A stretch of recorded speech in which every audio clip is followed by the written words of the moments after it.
who ended up to be the producer of Glenn Campbell. Next to him is a guitar player by the name of Billy Pittman. Next to him is Tommy Tedesco. Then I think, I'm not positive, but I think that could be Russ Titleman at the other guitar. The guy in the center is Roy Caton, who was a trumpet player, but he also was the copyist that everybody used to use. The guy in the middle behind the drums is Hal Blaine.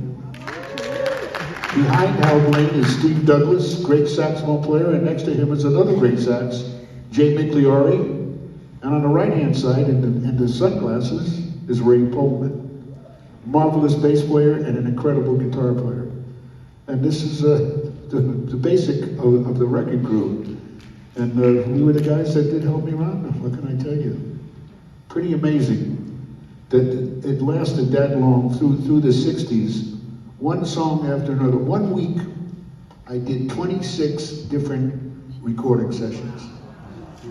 And what can I say? I also arranged 4 of those in the middle of that week, and it was impossible.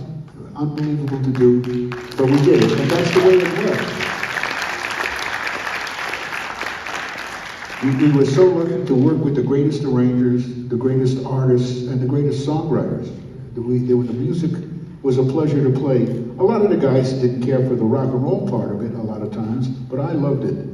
I just to hear you play on a song, even if it was just a simple little part, you know, that's me that played that, and I hear it on the radio, and I was very proud of that the whole time. We all were, really, especially today. It's even more powerful. And Denny Tedesco, Tommy Tedesco's son, took 19 years of his life to produce this film and direct this film, and that's called tenacity.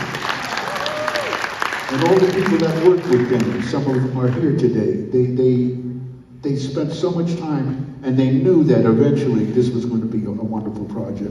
And it turned out to be, just for me, being on tour, going all over the United States, playing this film and doing Q&A afterwards. I remember a man in Indianapolis, at the museum in Indianapolis, must have been about 6'7" in bib overalls. And he came up with his little wife with tears in his eyes. And he said to Denny and to me, took our hands and held them. And he said, "Thank you for helping me relive the best part of my life." And what better thing could that? It makes everything worthwhile, because that music meant so much to him. And it was the music of everybody's lives through the 60s, 70s, and till today. And that's what we're listening to.